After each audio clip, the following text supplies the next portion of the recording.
Pagi. Pagi. Yes. Itu semangat jawabnya. Semangat pagi. Yes. Selamatnya selamat siang, tapi semangatnya tetap semangat pagi. Alhamdulillah hari ini dengan segala puji dan syukur kehadiran Allah Subhanahu wa taala, hari ini kita bisa berkumpul bertatap muka di sini dengan wajah-wajah yang agak baru-baru gitu ya. Baru-baru. Ini ada yang stok lama juga ada gitu. Yang stok baru banyak.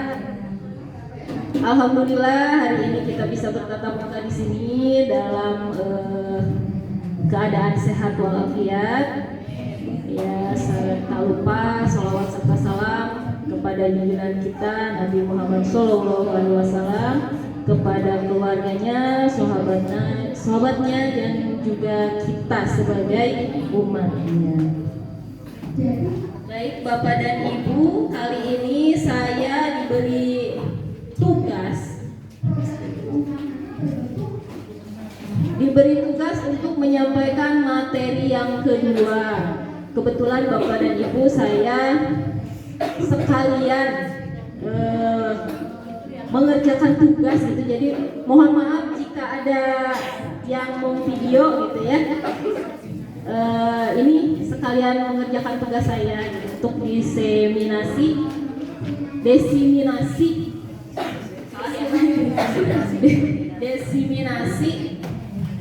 budaya positif.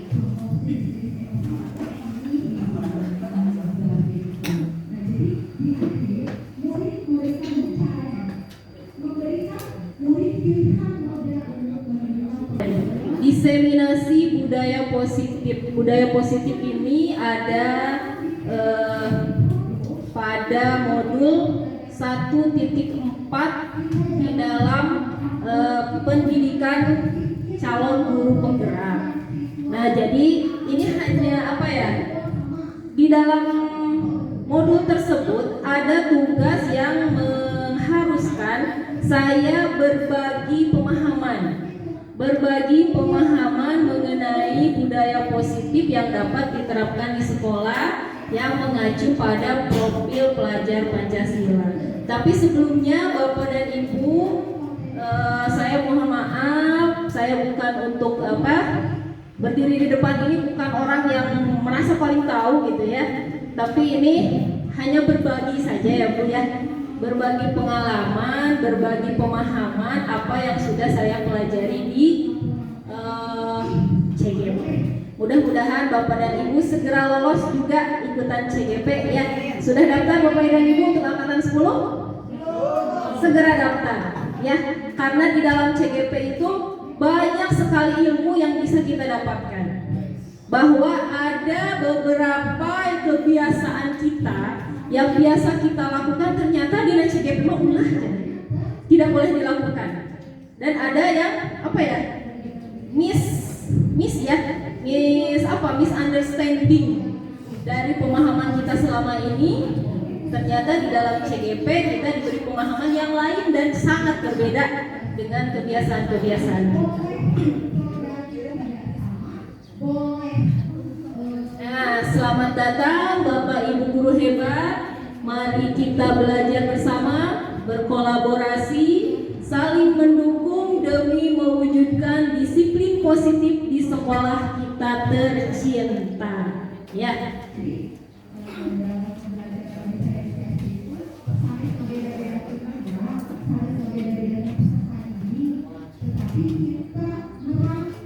Nah, yang judulnya adalah budaya positif. Ketika Bapak dan Ibu mendengar kata budaya, apa yang terlintas di dalam benak Bapak dan Ibu? Apa sih budaya itu? Apa? Kebiasaan itu. Budaya itu adalah segala sesuatu yang sudah menjadi kebiasaan. Di dalam hal ini budaya positif berarti kebiasaannya adalah kebiasaan yang bernilai positif. Apa itu budaya positif? Betul seperti yang Ibu katakan tadi, budaya positif adalah suatu pembiasaan yang bernilai positif yang di dalamnya mengandung sejumlah kegiatan. Jadi kegiatan-kegiatan yang harus kita budayakan di dalam sekolah kita yang mampu menumbuhkan karakter murid.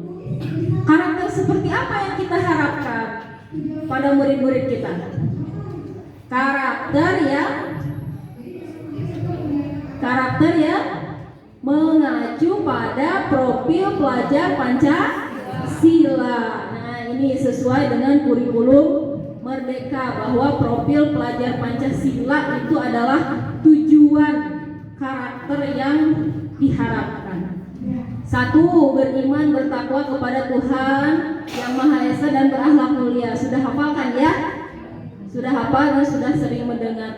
Berkebinekaan global, mandiri, bergotong royong, bernalar kritis dan kreatif. Dan di dalam melaksanakan budaya positif, kita tidak bisa melaksanakannya sendiri. Kita harus berkolaborasi dengan seluruh warga sekolah, baik itu kepala sekolah, rekan sejawat, muridnya sendiri, orang tua ya, itu harus mengadakan kolaborasi, bekerja sama di dalam mewujudkan budaya positif. Kalau kita berjalan sendiri tanpa dukungan, kira-kira berjalan nggak apa tuh? Tidak akan ya. Program budaya positif itu tidak akan berjalan jika tidak mendapat dukungan dari seluruh warga sekolah. Budaya positif ini untuk menciptakan lingkungan positif dengan cara saling belajar, saling mendukung, dan saling bekerja sama. Jika kita sudah saling belajar, mendukung, dan bekerja sama, insya Allah akan menumbuhkan karakter baik. Jika karakter sudah terbentuk, maka hal tersebut akan menjadi sebuah kebiasaan-kebiasaan baik yang dapat membudaya, yang menjadi kebiasaan positif. Alhamdulillah di sekolah kami ini sudah melaksanakan budaya-budaya positif atau pembiasaan positif. Salah satunya adalah sholat duha, terus hafalan surat-surat pendek, ada penerapan 3S itu sudah pasti ya di semua sekolah. Apa 3S ya Bu? Salam, senyum, sapa. Nah, jadi kalau si anak datang itu dikasih salam ya, dikasih salam, dikasih senyum, jangan bae duae.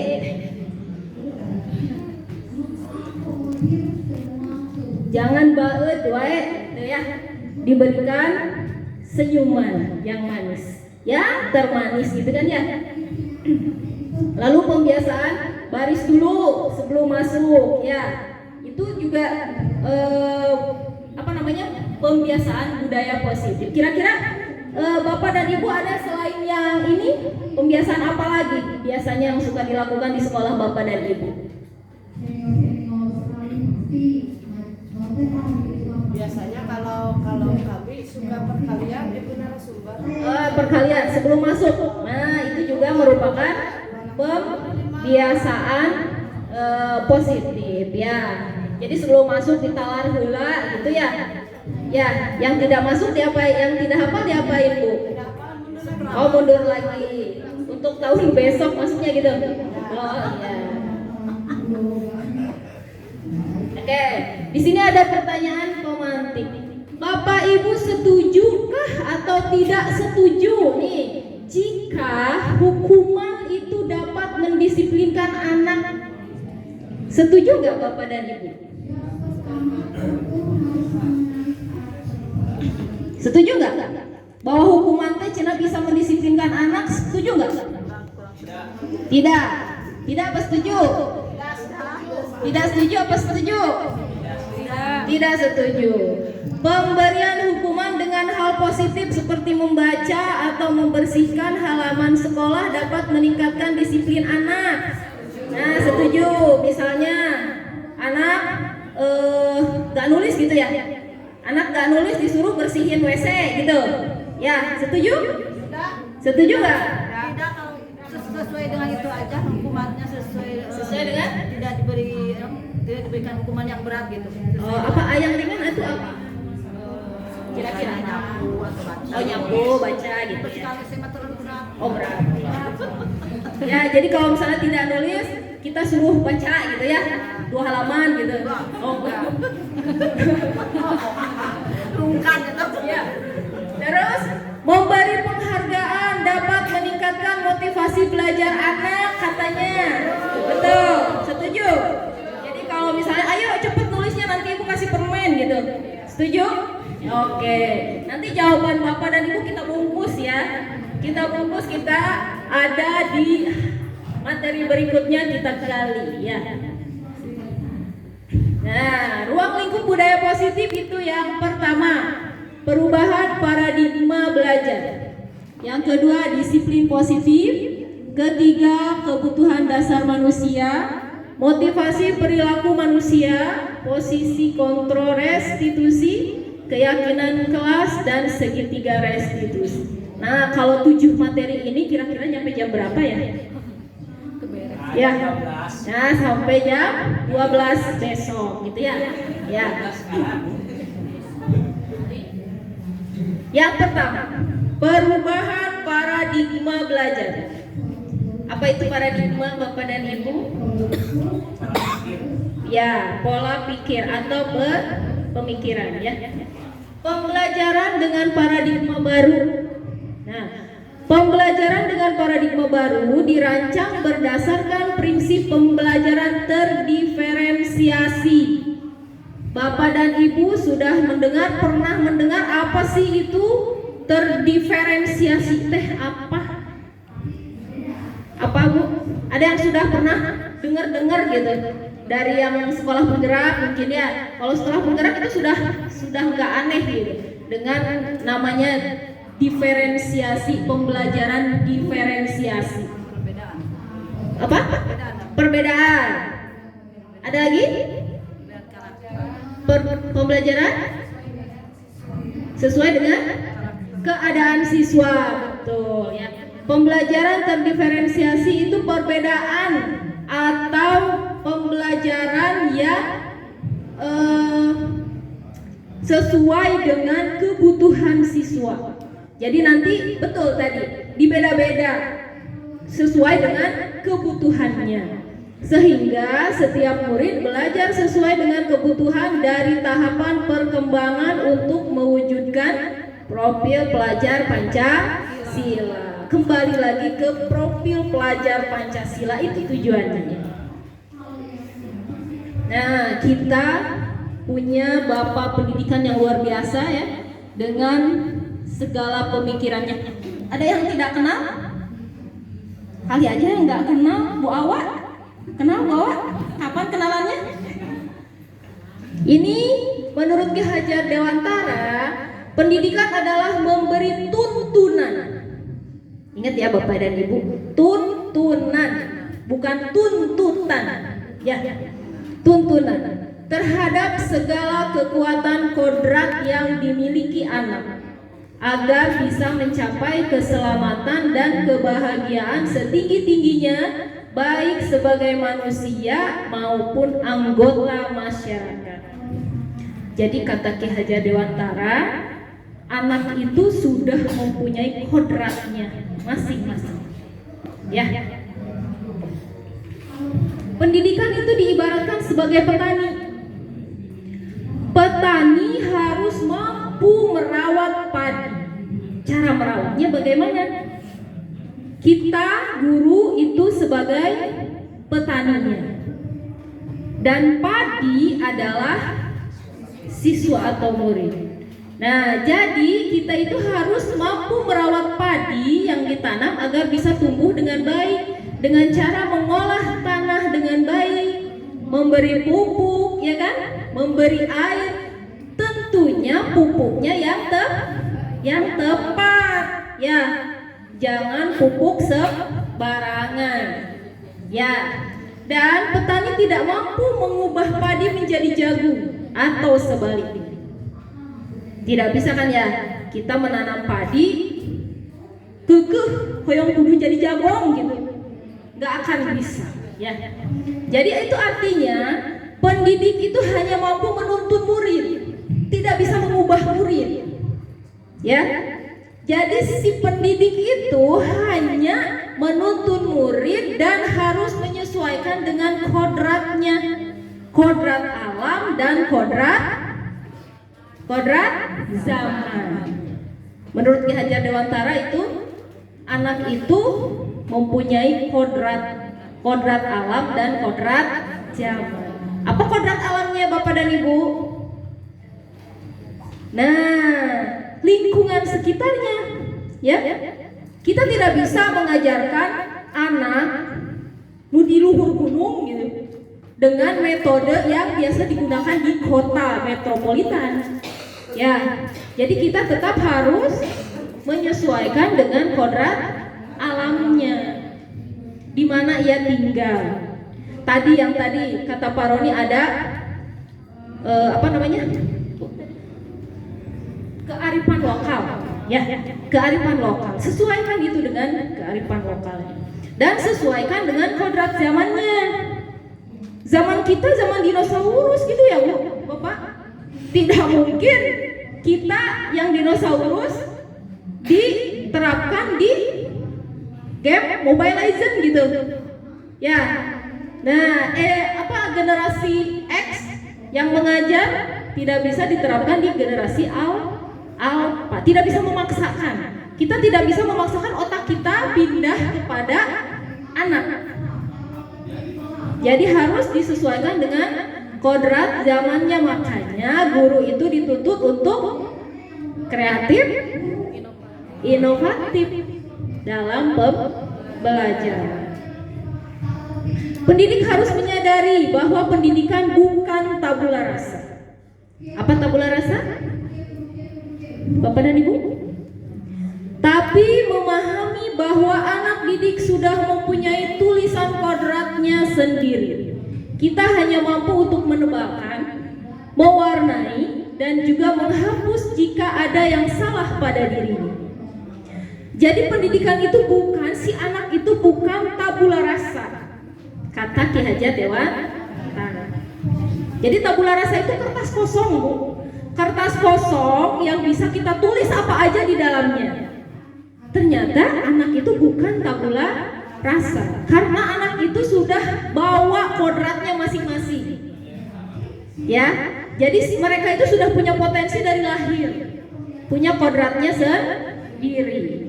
Jadi kita itu sebagai pendidik hanya bertugas untuk menebalkan yang tadinya tulis takdir potensinya peang-peang gitu ya, belum tergali gitu, kita gali, terus kita warnai, dan jika ada yang salah kita luruskan begitu. Apa yang berubah dari paradigma belajar? Satu, ini paradigma belajar yang di kurikulum Merdeka, mengubah pembelajaran berpusat pada siswa. Kalau dulu istilahnya teacher center, kalau sekarang menuju student center. Jadi berpusat kepada siswa. Jadi siswa yang lebih berperan aktif di dalam sebuah pembelajaran. Kita hanya menjadi fasilitator dan penuntun tadi ya. Terus menghargai perbedaan dan karakter murid.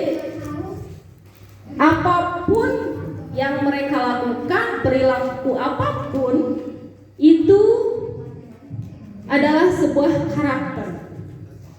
Karakter murid itu berbeda-beda. Di sini ada 39 orang itu mempunyai karakter ya berbeda. Ibu di kelas punya 20 orang murid, itu karakternya pasti berbeda. Dan tugas ibu adalah memahami itu semua dan menghargai setiap karakter yang ada. Ya. Lalu menciptakan pembelajaran yang menarik dan menyenangkan. Tentu ini tujuan dari kurikulum Merdeka. Ya. menciptakan pembelajaran yang menarik dan menyenangkan. Tadi sudah dicontohkan oleh Pak Roni, menyenangkan, dibawa keluar gitu ya. Terus lihat tanaman, lihat proses apa tumbuhnya gitu kan ya. Lanjutnya, menyadari bahwa guru bukan satu-satunya sumber belajar. Hari ini gitu ya Bu ya, kita itu bukan satu-satunya sumber belajar. Kadang ibu menyadari nggak kalau anak kita tuh lebih pintar gitu dari kita, ya dari gadget gitu. Mereka itu umur anak saya aja gitu, umur segitu udah bisa buka itu gitu kan ya, udah bisa apa TikTokan gitu ya.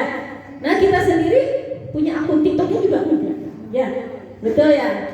Nah, jadi sekarang ibu bapak guru itu harus kreatif, inovatif dalam mencari sumber belajar. Bisa dari apa Bu? Nah dari YouTube banyak video pembelajaran yang bisa kita ATM. Ya, ambil tiru modif gitu.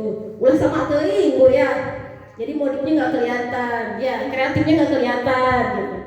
Terus dari internet Google gitu kan ya. Dari IGI apa? Artikel gitu ya. Artikel bisa. Kita cari referensi yang lain. Lalu menuntun murid dalam mengembangkan minat dan bakatnya sesuai kodrat alam dan zamannya. Itu yang tadi ya. Sesuaikan dengan lingkungan dan zamannya mereka. Ini Bu, ada kasus. Ada A dan B. Nah, tolong dicermati ya Bu. Ada A dan B. A-nya adalah Anda dan B-nya adalah teman Anda. Ambillah benda atau sesuatu yang sangat berharga untuk Anda. Bapak dan Ibu boleh lihat kanan, kiri, atas, bawah, sekeliling Anda. Ambil satu benda yang merasa bahwa itu sangat berharga untuk Ibu dan Bapak. Nah, ambil Bapak dan Ibu. Nah, setelah Anda ambil, letakkan di salah satu tangan Anda dan genggam benda tersebut dengan segala daya. Genggam dengan erat. Nah, erat sekali. Ulah leungit HP mah tuh. Ya, ketinggalan HP lebih baik ketinggalan HP daripada ketinggalan uang. Kata Bu Yola gitu. Ya. Uang mah bisa minjem. Ya. Tapi kalau HP, aduh itu ada info penting gitu kan ya. Takut ketinggalan info gitu. Nah, teman Anda, boleh di sampingnya aja ya. Teman Anda akan mencoba sekuat tenaga dengan berbagai cara untuk meminta Anda memberikan benda tersebut. Nah, boleh dirayu Bu, boleh ditipu gitu, boleh di apa? Di apa namanya? Dipaksa gitu ya. Paksa aja paksa. Nah, paksa Bu, coba dicoba. Ibu genggam tadi yang merasa Ibu berharga, terus paksa gitu sama temennya, ambil. Nah, ambil. Nah, si B teman Anda bisa membujuk, mengancam, menghardik tuh. Boleh ngancam gitu. Ya, menyuap, merayu atau apa saja agar dapat membuka kepalan tangan Anda. Apa yang terjadi kira-kira? Belum dicoba, coba dulu. Nah, apa coba? Kalau caranya mungkin memaksa, Ya, akan marah. Kalau misalnya itu cobanya dengan mentol mengibaratkan. Tapi kalau dengan merayu Misalkan ini benda yang kita pegang erat. Kalau mungkin caranya kita paksa, otomatis teman tersebut akan marah.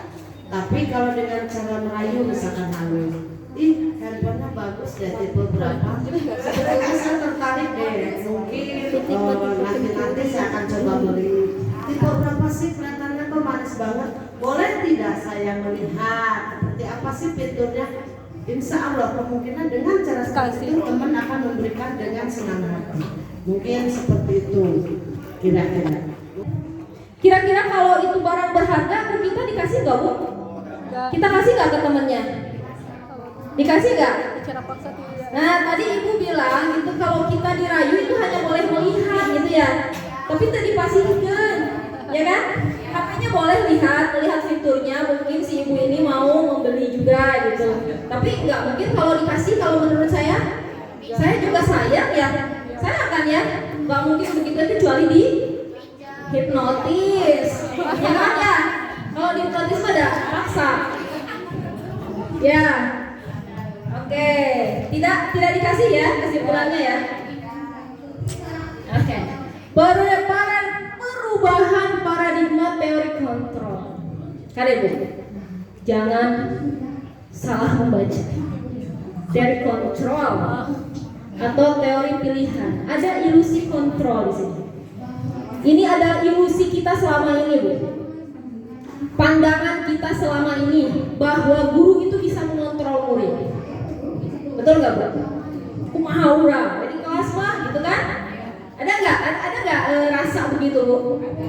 Ya, jadi si muridnya kudu nurut gitu ke kita, maksa gitu, ya, maksa. Iklan terus di sana duduk. Kalau A ya harus A, jempling, kok gak neng? Ya, ibu mau nerangkan. Nah itu ilusi kita selama ini bahwa guru itu mampu mengontrol murid. Ternyata itu tidak ada di dalam kurikulum Merdeka. Lalu yang kedua, kritik dan membuat orang merasa bersalah itu dapat menguatkan karakter. Kamu sih jadi weh gitu kan?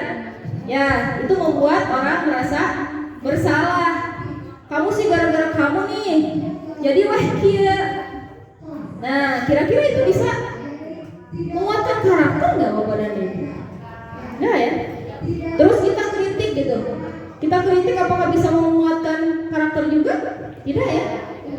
Lanjut, bahwa semua penguatan positif efektif dan bermanfaat. Penguatan positif itu tadi, membuang sampah kalau tidak mengerjakan PR, disuruh nyapu, ya, atau apa? Disuruh bersihkan jendela gitu ya, atau disuruh membaca. Memang positif ya, segala sesuatunya positif. Tetapi itu tidak tepat. Ya. Lanjut, bahwa orang dewasa memiliki hak untuk memaksa. Kita sebagai guru maksa ke muridnya kerjakan halaman itu. Kudu benar. Ya, teman yang salah. Kudu 100 semua. Nah, itu mokso. Nah, itu juga itu pandangan-pandangan kita selama ini. Ya. Nah, di dalam perubahan paradigma stimulus respon, teori kontrol atau teori pilihan, siapa sesungguhnya yang memiliki kontrol? Siapa? Kalau menurut stimulus respon kelihatan nggak Pak? Kita mencoba mengubah orang agar berpandangan sama dengan kita. Jadi murid teh kudu sarua jeung kita pola pikirnya. Betul sahabat? Kalau menurut teori kontrol ini, kita berusaha memahami pandangan orang lain tentang dunia. Jadi kita harus berusaha memahami apapun yang dikemukakan oleh murid kita. Lalu perilaku buruk dilihat sebagai suatu kesalahan. Menurut catatan di meja, gitu ya. Pasti kita cap jelek gitu kan ya.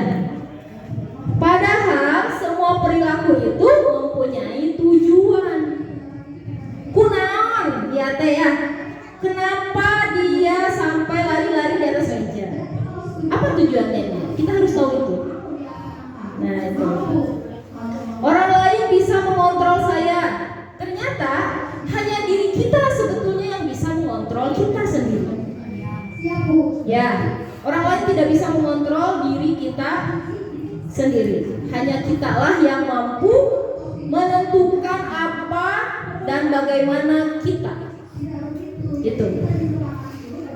Lalu pemaksaan ada pada saat bujukan gagal. Jadi kalau kita, ayo dong nulis cepet, nanti dikasih permen. ternyata nggak mempan, nulis semua, itu kan ya. Cepat mau diistirahatkan lamun ternulis. Nah, pasti bawa ujang gitunya. Mau diistirahatkan, mau dibalikkan. Ya kan? Ayalah pasti begitu. Ya, ada ya. Saya biasanya begitu. Iya, paneri. Nah, gitu. Wihna paneri. Pulangnya belakangan. Ya. Lalu model berpikir menang atau kalah. Jangan ada pikiran dan kieu mah menang eleh sarua wae. Sama saja, menang kalah sama saja. Jangan, Bu. Kita harus memberi motivasi kepada anak menang. Gitu ya. Jadi jangan hanya sampai situ aja. Jangan sampai situ aja motivasinya. Kita harus mengembangkan motivasi anak lebih dan lebih lagi. Disiplin positif. Nah, kembali apa yang ada di benak Bapak dan Ibu ketika mendengar kata disiplin? Apa tuh? Berkaitan dengan apa sih kalau disiplin itu? Aturan. Pasti dengan aturan. Kalau sudah dengar aturan, gimana di sini, Bu? Bapak? Pasti itu kan ya? Aduh. Kalau kita melanggar aturan, pasti gitu ya. Apa itu disiplin? Kebanyakan orang mengaitkan disiplin dengan tata tertib, betul tadi, aturan, ya. Terus yang dan kepatuhan terhadap peraturan. Jadi kalau kita sudah mendengar kata disiplin, itu artinya kita harus patuh terhadap sebuah aturan. Dan ternyata di dalam budaya kita, makna kata disiplin dimaknai menjadi sesuatu yang dilakukan seseorang untuk mendapat kepatuhan. Betul tadi. Jadi kudu patuh ya. Kita cenderung menghubungkan kata disiplin dengan ketidaknyamanan. Betul nggak? Kalau sudah mendengar kata disiplin dengan aturan, nyaman nggak kira-kira, Bu? Nggak ya? Kalau datang terlambat, aduh takut dihukum, gitu kan? Tidak boleh datang terlambat, atau datang tepat waktu, gitu kan ya, aturannya begitu. Datang tepat waktu ketika jam 7.15 itu harus masuk kelas, ternyata ibu masih di gerbang jam 7.15 lewat 1 detik gitu. Itu sudah melanggar aturan nggak? Melanggar, ya, walaupun hanya 1 detik. Itu Bapak dan Ibu sudah dicap tidak disiplin. Jadi itu tidak nyaman gitu ya buat kita. Menurut Ki Hajar Dewantara, di mana ada kemerdekaan, disitulah harus ada disiplin yang kuat. Sesungguhnya disiplin itu bersifat self disiplin. Jadi disiplin itu ada di dalam diri kita. Kira-kira, Bu, kalau Ibu melihat kesepakatan kelas selalu menjaga kebersihan, ya, selalu menjaga kebersihan apa yang ada di benak Ibu. Nah, itu aku harus piket sieun di denda gitu kan. Padahal kita harus menumbuhkan disiplin positifnya itu bukan ke sana, Bu. Jadi menjaga kebersihan itu harus piketnya itu bukan karena takut, bukan karena takut dihukum guru, tapi karena bersih itu sehat. Ya. Yaitu kita sendiri yang mewajibkan kita dengan sekeras-kerasnya. Tetapi itu sama saja. Sebab jikalau kita tidak cakap melakukan self disiplin, wajiblah penguasa lain mendisiplinkan kita, dan peraturan demikian itulah harus ada di dalam suasana yang merdeka. Jika kita tidak mau disiplin, terpaksalah orang lain yang akan mendisiplinkan kita. Isi ibu datangnya telat wae, datangnya terlambat terus gitu ya, nggak sadar-sadar gitu, nggak sadar-sadar gitu. Nah itu sudah bisa diambil alih oleh orang lain, misalnya diingatkan oleh guru, tiket Itu ya, Bapak dan Ibu. Disiplin positif. Nah ini, disiplin positif merupakan salah satu cara penerapan disiplin yang bertujuan untuk menumbuhkan kesadaran. Jadi disiplin positif itu untuk menumbuhkan kesadaran serta membudayakan anak untuk melakukan sesuatu tanpa sogokan, ancaman maupun hukuman. Yang tadi kita harus menumbuhkan sikap atau karakter disiplin kepada anak tanpa kita paksa. Kita tuh harus bisa membuat anak itu menyadari melakukan hal tersebut tuh ada ada konsekuensi gitu ya. Disiplin sebagai bentuk kontrol diri, yaitu belajar untuk mengontrol diri agar dapat mencapai tujuan mulia. Tujuan mulia di sini mengacu pada nilai-nilai atau prinsip-prinsip mulia yang dianut seseorang. Kita namakan nilai-nilai tersebut adalah nilai-nilai kebajikan. Nah, jadi disiplin itu adalah bentuk kontrol diri. Yang tadi itu kita harus bisa menyadarkan anak bahwa disiplin itu harus memang benar-benar tanpa paksaan, sogokan maupun ancaman. Contohnya nih, Bapak dan Ibu pakai helm asian di tewang polisi gitu ya. Iya kan ya? Sieun aya razia, takut ada razia, pakai helm takut ada razia gitu. Padahal nilai-nilai kebajikan dari memakai helm itu apa, Bu? Keselamatan, betul. Kita harus menyadarkan anak sampai ke situ, ya. Jadi bukan takut dihukum guru, tapi membuang sampah kepada tempatnya itu adalah bersih, menjaga kebersihan, menjaga kesehatan juga, itu ya Bu. Menjaga kenyamanan juga kan ya. Kelas yang bersih enak kan ya, belajarnya juga nyaman. Ada nilai-nilai kebajikan. Sebagai pendidik, tujuan kita adalah menciptakan anak-anak yang memiliki disiplin diri, sehingga mereka bisa berperilaku yang mengacu pada nilai-nilai kebajikan universal yang dikenal dengan profil pelajar Pancasila. Itu nilai-nilai kebajikan itu adalah profil pelajar Pancasila. Jadi kembali lagi kepada profil pelajar Pancasila. Oke, tetangga sebelah nyanyi nih. Kita mau nyanyi nggak? Ada yang mau kasih ice breaking? Mak mau?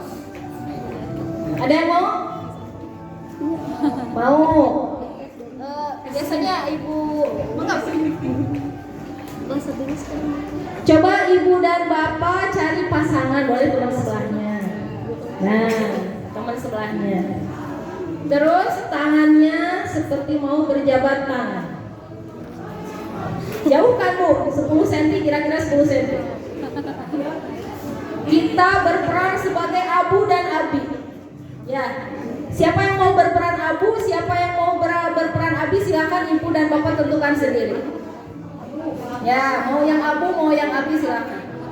Ketika saya bilang abu, itu si abunya ambil tuh tangan temennya, yang si abinya ulah, jangan, ya menghindar, ya saya, abu, yang cepat, yang cepat, nah, abunya siapa, abinya siapa, jangan begini semuanya, begitu abu dia semuanya abu semua namanya, ya, abu. Ada yang dapat? Tuh kan ya. Jadi abu ini semua. Abi. Abu. Abi. Abu.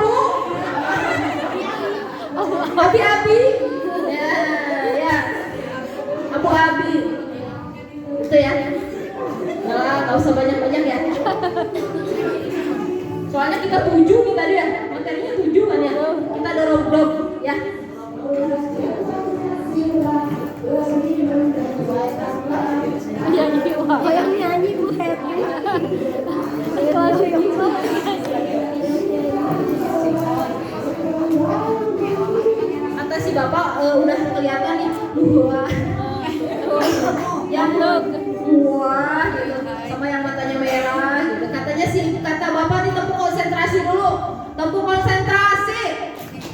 Aku konsentrasi. Karena aku tidak tahu. Guruku berbicara, aku yang mendengarkan. Aku yang siap berdoa.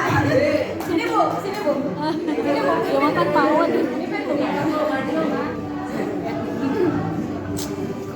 Lanjut aja.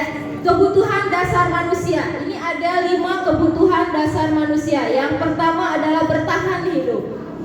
Yang keduanya adalah kasih sayang dan rasa diterima. Lalu kesenangan, penguasaan, dan kebebasan. Yang pertama itu kebutuhan dasarnya bertahan hidup. Bertahan hidup ini berhubungan dengan fisiologis kita, fisik kita. Butuh makan, butuh minum, sandang, pangan, kesehatan, keamanan, dan juga keselamatan. Ya, butuh nggak nih Bapak dan Ibu? Butuh. Ini juga anak-anak kita ini butuh ini. Ya, suka ngeliat nggak Bapak dan Ibu si anak teloyo, ngantuk aja nih.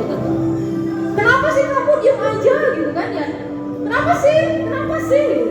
Kita nggak tahu kalau ternyata murid kita itu lapar gitu Bu. Ya, Ibu tuh ngerti gitu lapar Bu. Ya. Terus yang kedua, kasih sayang dan rasa diterima. Kasih sayang ini kebutuhannya untuk disayang. Kebutuhan disayang dan dihargai di dalam kelompoknya.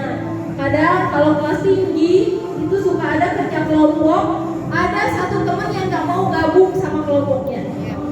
Itu Bu, kenapa nggak mau gabung sama kelompoknya? Kenapa? Gitu kan ya?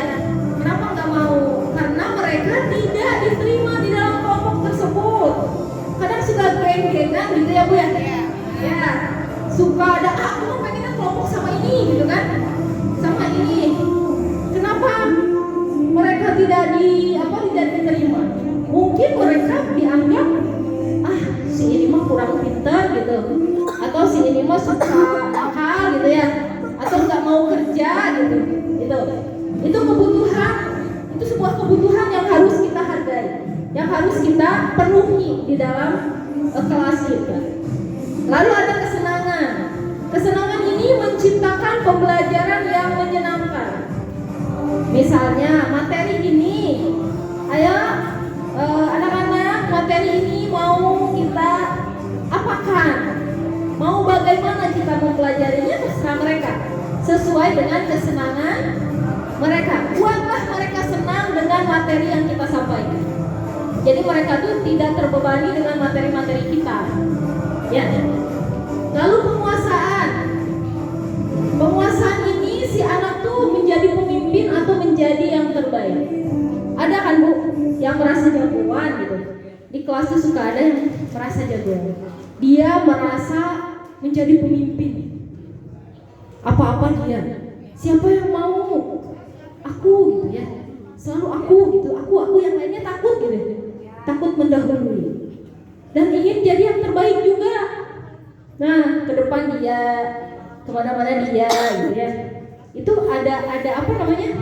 Ada kebutuhan penguasaan yang ingin dia tunjukkan dan kita penuhi. Ya.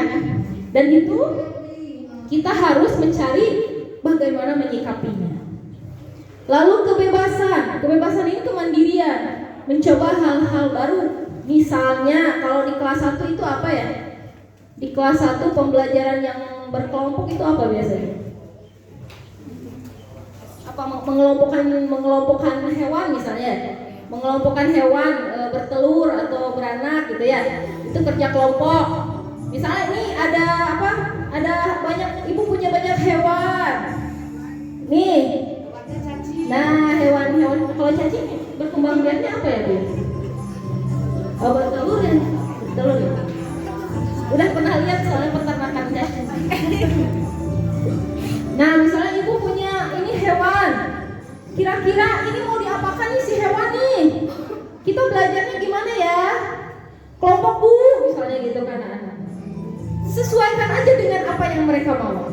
Tanya aja ke anak, nih materi ini mau belajarnya kita bagaimana? Mau di mana? Boleh bertanya seperti itu, dan itu kita penuhi, ya. Kita penuhi, tapi tetap harus sesuai dengan materinya. Semua orang akan berusaha memenuhi kebutuhan yang ini. Kita juga kan ya Bu ya, tidak apa namanya, tidak menutup diri gitu, bahwa kita juga pengen gitu kan disayang, diterima di kelompok kita. Terus kita ingin bebas menentukan pilihan dengan kesenangan kita sendiri. Kita juga selalu ada rasa ingin menjadi yang terbaik, itu pasti. Ya, makan minum itu sudah pasti. Sekarang juga lapar kan ya? Lapar ya?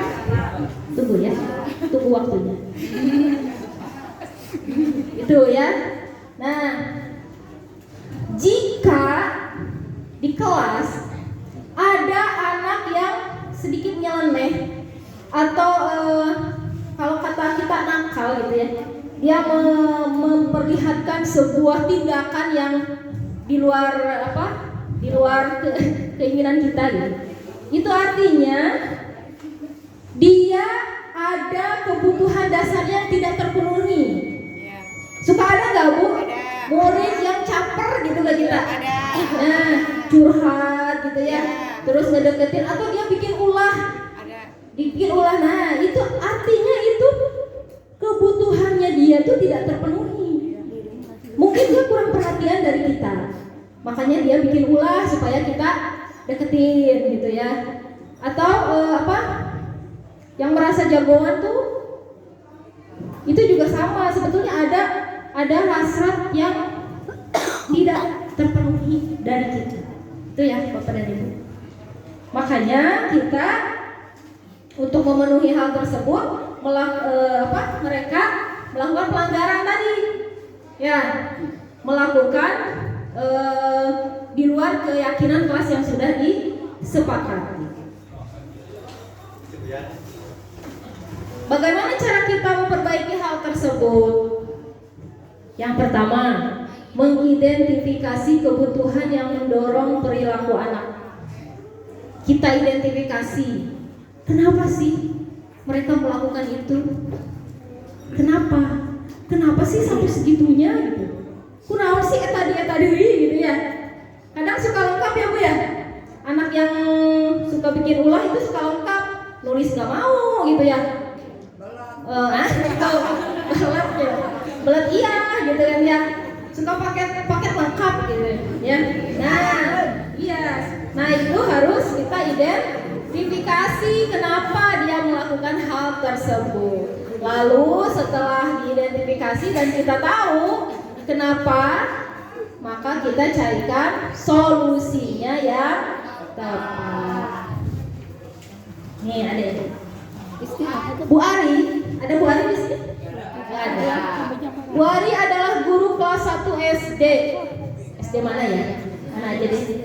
Sedang bingung menghadapi Wulan. Ada Wulan di sini. Nah, salah satu murid di kelasnya. Beberapa anak di kelas 1 telah datang padanya dan mengadu bahwa Wulan sering kali meminta bekal makan siang kepada mereka. Nah ini nyomotan benernya kebiasaan ini. Jika Anda menghadapi situasi seperti Bu Ari, apa yang akan Anda lakukan? Kasih bekal Bu tiap hari? Yakin nih bapaknya aja nggak sarapan gitu. Ya, apa nih kira-kira? Ya, satu, mengidentifikasi kenapa si Wulan itu melakukan hal tersebut. Kira-kira jawabannya apa nih Pak? Mengunjungi rumah? Oh, itu solusinya mungkin ya. Ya. Ya. Kira-kira jawaban si Wulan apa Bu? Kira-kira kalau ibu jadi Wulan dan kumaha tah? Iseng we Bu gitu ya. Iseng we Bu. Ada lagi? Uang jajan habis. Apa lagi? Lupa nggak bawa bekal. ngasaan nungkul cenah ya. Nyobain doang pengen menunya dia gitu ya. Padahal dia bawa misalnya ya, tapi pengen ngasaan eta cenah ya. Nah, itu. Kalau kira-kira jawabannya iseng we Bu. Nah, kalau iseng itu apa sih? Melakukan apa? Senang kan dia, berarti senang melakukan itu kan ya. Nah, kesenangan itu berarti itu kebutuhan dasarnya dia yang kesenangannya itu tidak terpenuhi. Kalau misalnya lapar cenah, jajannya habis, berarti dia lapar kan ya? Berarti itu kebutuhan apa tuh yang tidak terpenuhi? Apa tadi? Apa tadi? Apa tadi? Bertahan hidup. Terus ada lagi tadi ngasaan, nyobain menu temennya gitu ya. Nyobain menu temennya kira-kira apa? Kesenangan. Iya. Ya. Jadi bosan si mama masih hangat aja dong wae. Ya sekali mie wae. Pengen aku sekali-kali nyobain yang ayam gitu ya. Nah, itu. Kesenangan. Iseng ya. Iseng. Nah, ini kita sudah lanjut ke motivasi perilaku manusia. Mari kita tanyakan ke diri kita sendiri, bagaimana kita berperilaku? Mengapa kita melakukan segala sesuatu? Apa kita melakukan sesuatu karena adanya dorongan dari lingkungan? Atau adanya dorongan dari yang lain? Terkadang kita melakukan sesuatu karena kita menghindari rasa sakit atau ketidaknyamanan. Terkadang kita juga melakukan sesuatu untuk mendapatkan apa yang kita mau.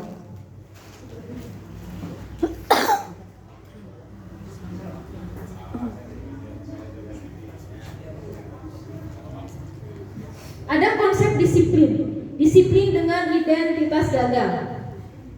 Nih hukuman yang tadi. Hukuman bisa mendisiplinkan anak, betul tidak? Tidak. Nih, hukuman itu bersifat satu arah. Guru memberikan, murid menerima tanpa melalui suatu kesepakatan. Hukuman juga menyakitkan, tidak mengerjakan PR keliling lapang 10 balik. Capek, olahraga. Ya, capek itu sangat menyakitkan. Sakit iya, malu iya, gitu kan ya. Tidak nyaman, tentu ya, pasti tidak nyaman karena malu. Murid takut. Jadi dia melakukan segala sesuatu itu takut dihukum. Nah, itu. Ada unsur memaksa di dalam hukuman. Lalu murid menyembunyikan kesalahan sehingga menjadi rendah diri. Karena takut dihukum, akhirnya dia berbohong. Ya, karena takut. Sudah piket, sudah. Padahal karena takut dihukum. Ada lagi penghargaan. Penghargaan bisa meningkatkan motivasi, kata ibu dan bapak tadi. Iya, betul. Nah, ternyata penghargaan itu tidak efektif, Pak. Ya, kita kasih permen, kita kasih buku misalnya, itu ternyata tidak efektif. Kenapa tidak efektif?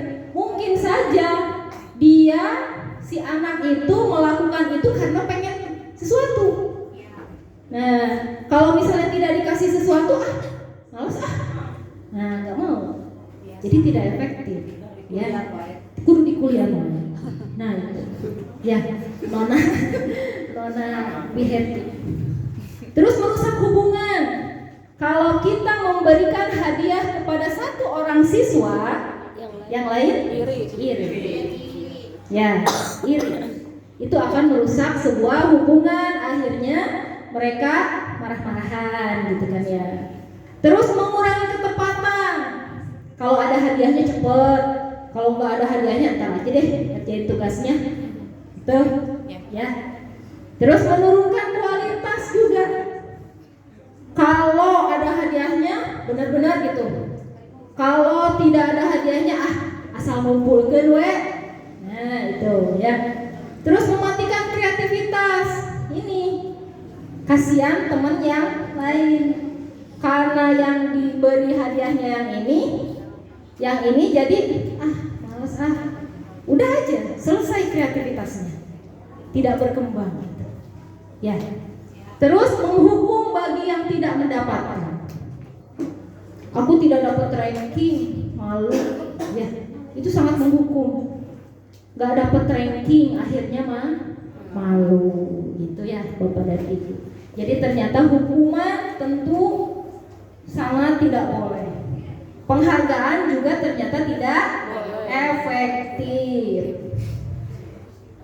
Bentar ya, Bapak dan Ibu. Motivasi dari dalam diri. Nah, ini saat seorang anak belajar untuk pertama kali menggabungkan huruf-huruf dan kata-kata serta menyadari bahwa ia dapat membaca, timbul pijar di matanya dan sebuah senyuman di wajahnya. Anak tersebut begitu gembira bahwa ia telah mempelajari dan menguasai suatu keterampilan baru. Kesadaran akan kemampuannya bahwa dia sudah dapat membaca sesungguhnya sudah merupakan sebuah penghargaan. Nah, itu juga sudah membuat penghargaan. Gak usah lah ya, udah bisa baca, nanti hadiahnya jalan-jalan. Itu tidak efektif ternyata. Nah, ini pendekatan restitusi. Sepertinya Bapak dan Ibu tadi sudah keruyukan gitu. Boleh istirahat dulu ya Bapak dan Ibu. Kita lanjutkan lagi setelah istirahat.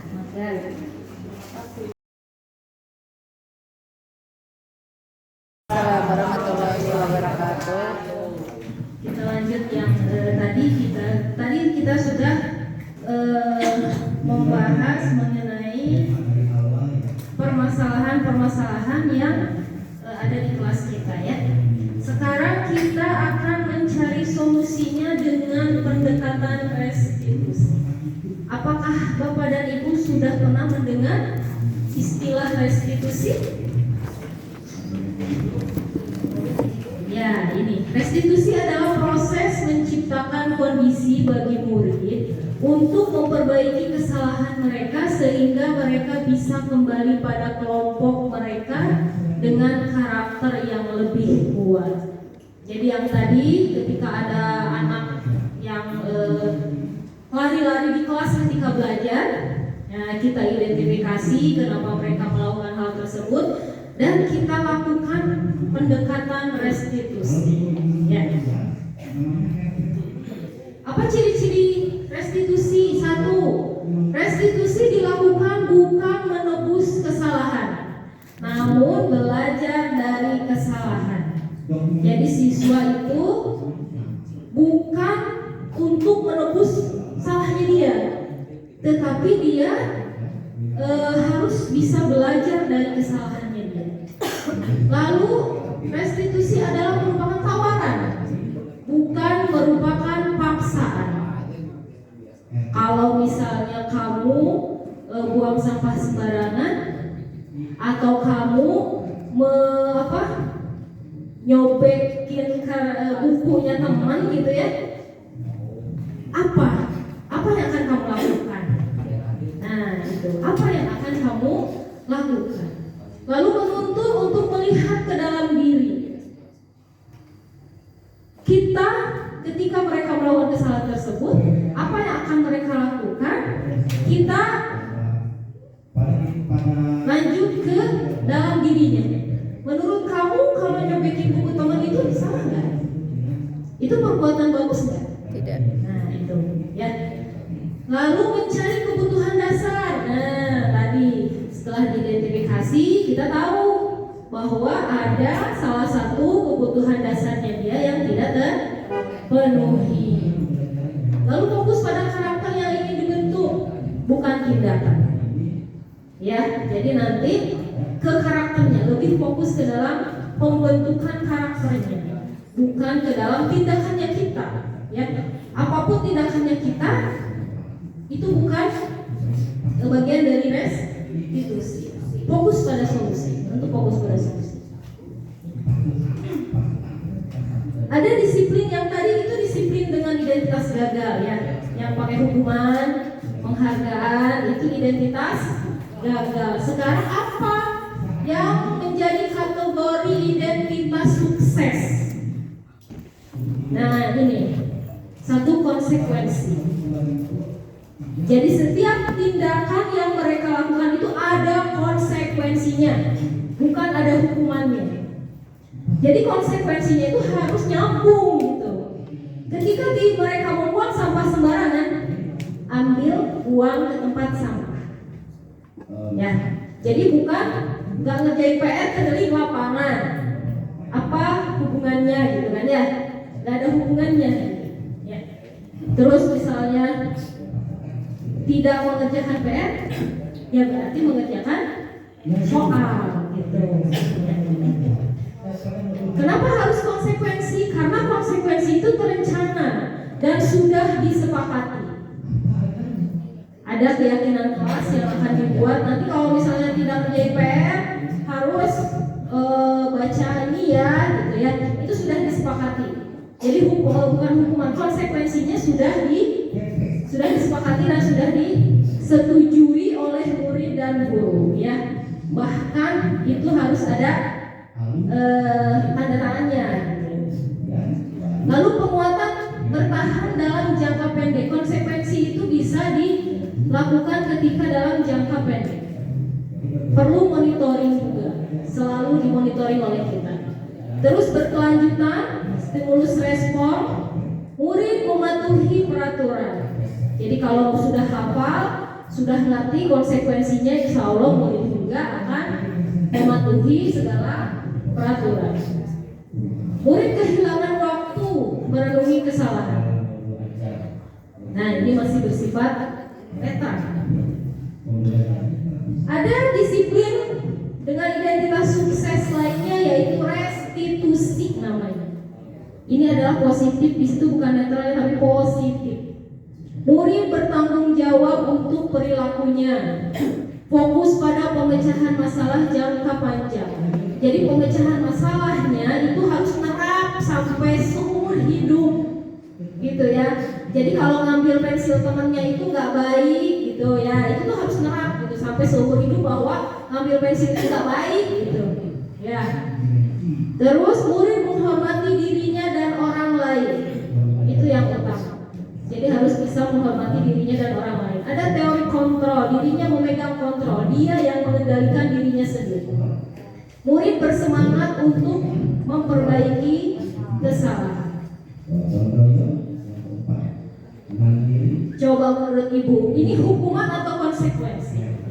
Mencatat 100 kali di dalam buku kalimat dengan kalimat saya tidak akan terlambat lagi. Kira-kira ini apa? Konsekuensi apa hukuman? Hukuman apa konsekuensi? Ya. Terus lari mengelilingi lapangan basket. Hukuman. Membersihkan coretan yang dibuat di meja tulis. Konsekuensi. Murid diminta untuk push up. Hukuman. Menggantikan kertas tugas teman yang dicoret-coret. Konsekuensi. Ya bisa membedakan ya. Pokoknya hukuman itu yang membuat tidak nyaman dan tersakiti. Ini restitusi dan posisi kontrol. 5 posisi kontrol. Ada kita itu sebagai controlling ya. Ada yang sebagai penghukum, pembuat rasa bersalah, teman, pemantau dan manajer.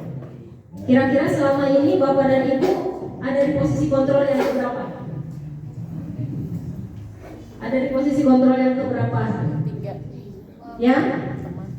Ketiga, yang ke teman, ada yang penghukum, pemantau, ada yang keempat pemantau. Ya. Apa itu penghukum? Kelihatan ya? Penghukum itu biasanya kalau mau hukum gimana sih? Mimik muka orang yang menghukum gitu, garang gitu ya, menghardik, ya, nunjuk gitu kan ya, kamu sih gitu kan ya. Nah itu biasanya posisi kontrol hukum. Biasanya gini, kalau kamu tidak melakukannya, diancam, ada ancaman. Awas ya, gitu ya. Awas ya, kalau kamu nggak lakuin ini, itu.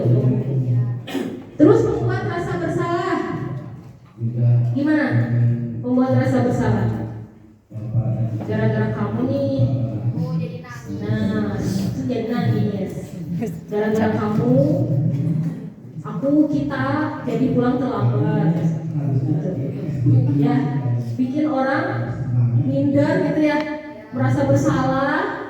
Nah itu. Terus pakai teman, membuatkan alasan-alasan untuk muridnya. Kalau teman mendekati gitu kan ya, mendekati, ayolah gitu ya, ayolah si bager atuh ya gitu kan, jangan lakuin lagi itu yang baik, jadi anak baik, ayolah demi ibu misalnya gitu, atau demi orang tuamu ya. Kalau pemantau itu menghitung dan mengukur apa peraturannya. Kalau pemantau itu kita memantau ya dengan segala aturan. Terus yang terakhir adalah manajer, mengajukan pertanyaan-pertanyaan yang tadi, mengidentifikasi masalah. Kita nggak usah nyanyi ya, udah ada tetangga sebelahnya. Ikutan aja kalau ibunya. Menurut Bapak dan Ibu, dari 5 posisi kontrol ini mana yang baik? Yang paling baik. Yang paling baik menurut Bapak dan Ibu itu posisi kontrol yang mana? Yang teman? Simpan aja. Yang teman? Kan tadi. Ayolah demi ibu. Iya. Jadi dia melakukan hal yang baik itu demi ibu gitu. Ya, demi orang lain maksudnya. Begitu. Nah, menurut Bapak dan Ibu yang mana? Yang manajer. Kalau yang manajer itu yang tadi ada identifikasi masalah, ditanya dulu alasannya kenapa kamu begitu, gitu ya.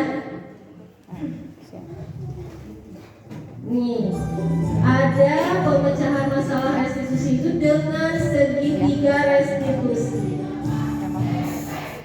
Diane Gosen itu dalam bukunya telah merancang sebuah tahapan untuk memudahkan para guru dan orang tua dalam melakukan proses untuk menyiapkan anaknya untuk melakukan restitusi.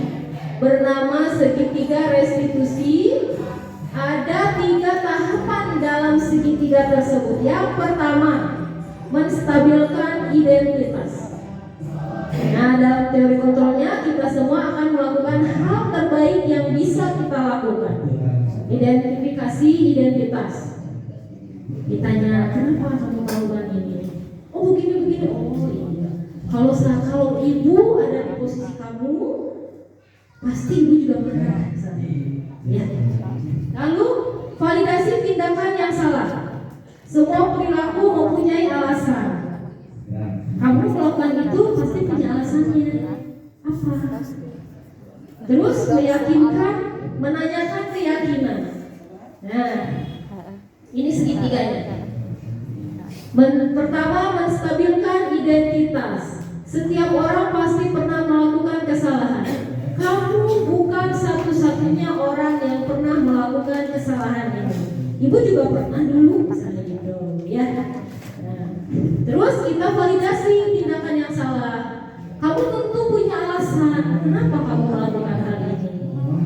Nah, lanjut ke menanyakan keyakinan. Kira-kira itu benar nggak? Nah, apa yang kamu lakukan itu kira-kira betul nggak? Keyakinan apa yang sudah kamu langgar? Keyakinan kelas apa yang sudah kamu langgar? Nah, kira-kira kalau kamu melanggar itu, kamu untuk memperbaikinya bagaimana? Nah, jadi solusinya ada dari dia. Ya, ketika dia mencoret-coret buku temannya, kenapa kamu melakukannya? Terus kalau misalnya itu melanggar keyakinan kelas nggak perbuatan itu? Terus kalau misalnya mencoret-coret itu, kamu apa yang akan kamu lakukan untuk memperbaiki kesalahan kamu? Nah itu, ya. Jadi solusinya adalah, nah, kenapa kamu melakukan ini? Aduh, ini saya nggak tahu ini. Ya. Jadi anaknya dipanggil, terus kita gunakan segitiga restitusi. keyakinan kelas. Udah nggak asing kan ya? Keyakinan kelas, kesepakatan kelas, peraturan kelas. Apa bedanya? Apa bedanya? Kalau kesepakatan sama menyepakati sebuah amar, kalau keyakinan mah diri sendiri. Kalau peraturan kelas, iya, betul. Biasanya kalau peraturan kelas sudah menunjukkan ini gitu ya.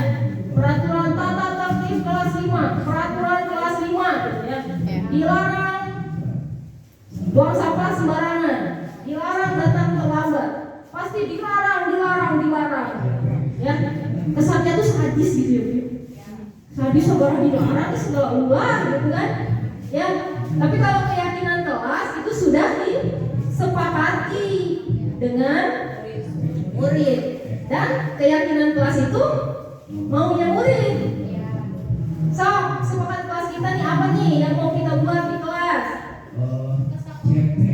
Tadi yang dilarang membuang sampah sembarangan, bisa nggak Pak kalimatnya lebih manusiawi gitu? Jangan dilarang gitu. Ya, misalnya buang sampah pada tempatnya. Jadi bahasanya itu lebih positif gitu ya Pak. Lebih nilai-nilai kebajikannya itu ada gitu. Lebih apa namanya manusiawi lah, tidak kesannya sadis kan ya kalau dilarang. Keyakinan kelas adalah sesuatu yang diyakini bersama, yang berasal dari penyatuan pikiran murid untuk menjadi nilai-nilai kebajikan untuk diturunkan di kelasnya. Betul kata si Ibu tadi.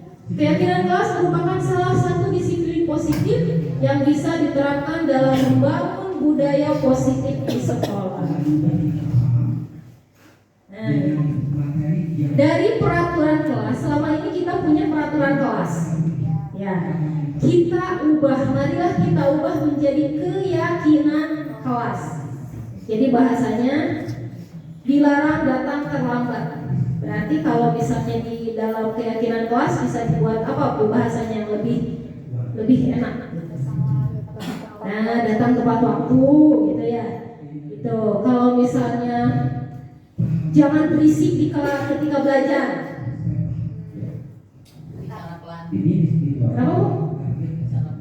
Ya, misalnya berbicara pelan, saling menghargai gitu ya.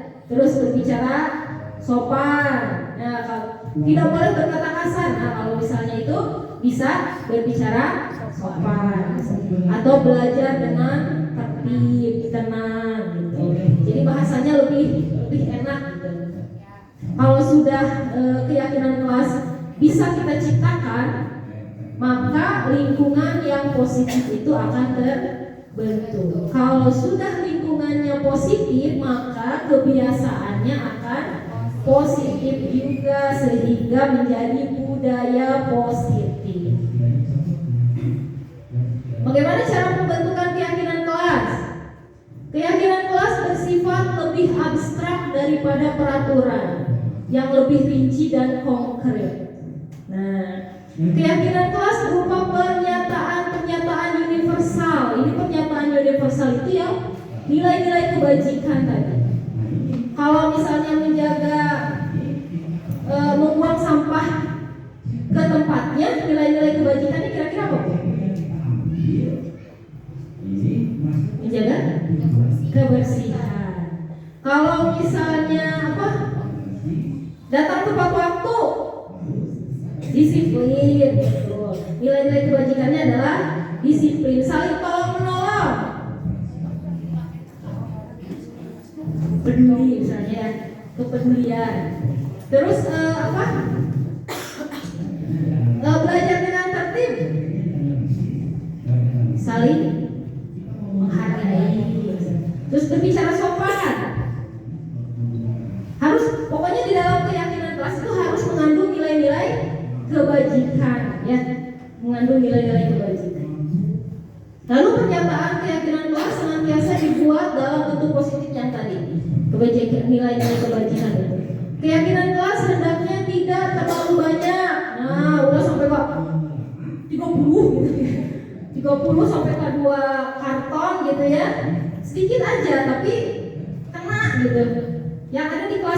aja. Udah umum, jangan buang sampah pada tempatnya udah umum ya. Belajar tertib, ya gak usah banyak-banyak 5 atau sampai 10 aja gitu, gak usah banyak-banyak. Lanjut ke keyakinan kelas sebaiknya sesuatu yang dapat diterapkan di lingkungan tersebut. Nah ini harus relevan dengan kelas sendiri. Semua warga kelas hendaknya ikut berkontribusi. Nah, jadi semua pendapat mereka itu ditampung lalu disimpulkan. Kalau misalnya mereka bilang saling menghargai, saling menghormati, itu kan satu sama aja gitu ya. Nanti kesimpulannya apa? Bersedia meninjau kembali keyakinan kelas dari waktu ke waktu. Nah, dari waktu ke waktu misalnya 1 bulan sekali, kira-kira keyakinan kelasnya mau ditambah atau ada yang direvisi gitu ya, harus selalu selalu kembalikan. Ini nilai-nilai kebajikannya apa kira-kira Bu? Selalu kembalikan buku ke tempatnya. Disiplin. Apa lagi? Tanggung Jawab. ya, tanggung jawab. Dilarang mengganggu orang lain. Saling menghargai. Hadir di sekolah 15 menit sebelum pembelajaran dimulai. Disiplin. Dilarang melakukan kekerasan. Keamanan ya, kenyamanan. Dilarang menggunakan narkoba. Keselamatan, kesehatan, betul.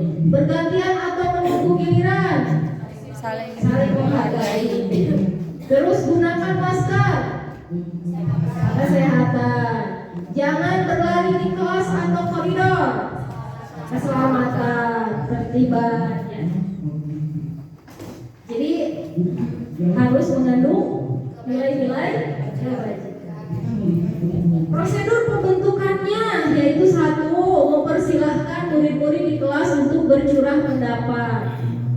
Nah tadi ditampung ya pendapatnya. 2. Mencatat semua masukan para murid.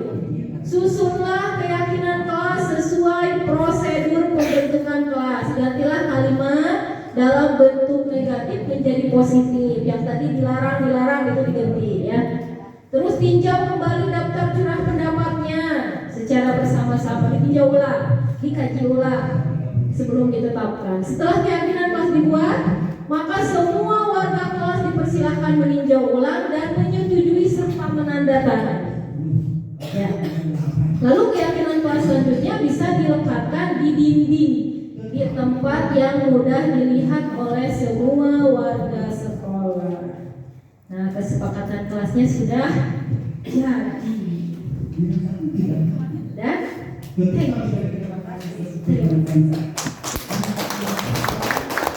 harusnya ini praktik ya, praktik membuat keyakinan kelas. Tapi sepertinya sudah malam ya. Sudah meminta bantal gitu. Ada satu contoh cara menerapkan segitiga restitusi ya sebentar.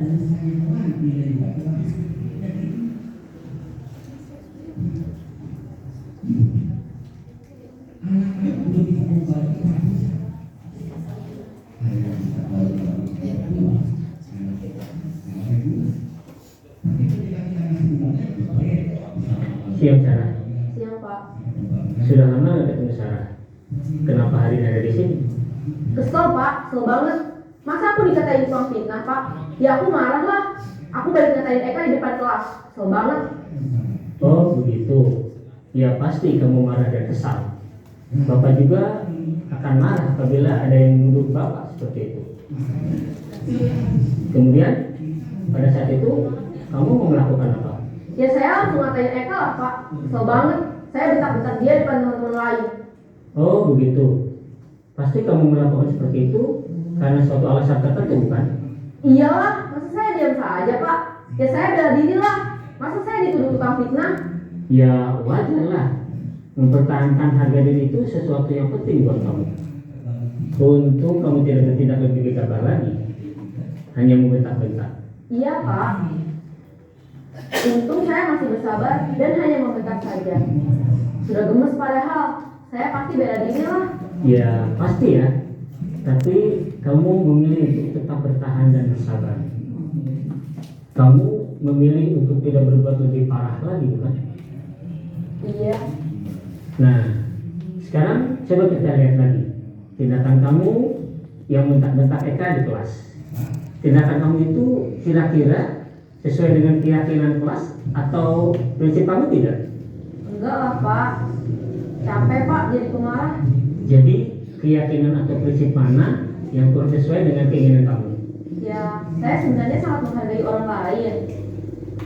Mungkin saat itu saya menjadi emosi, jadi tidak menunjukkan sikap itu.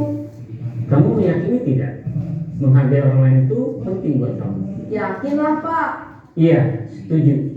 Kita harus saling menghargai. Namun, ada juga keyakinan yang kita sepakati yang perlu kita jalankan apabila kita sedang marah, bukan? Ya, saya bisa lebih proaktif, mulai dengan diri sendiri. Saya bisa jadi lebih bersabar, mengambil waktu jeda untuk berpikir mau apa selanjutnya.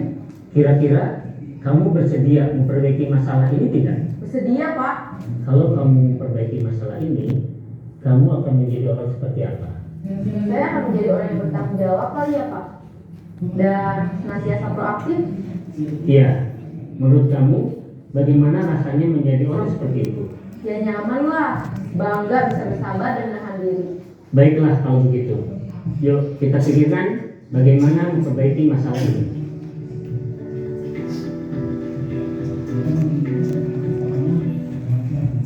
Nah, seperti itu Bapak dan Ibu. Ya. Jadi ketika anak itu emosi, jangan ikutan emosi, kitanya apalagi menghakimi mereka gitu. Pasti akan lebih emosi. Tapi kalau dengan seperti ini, ya kan?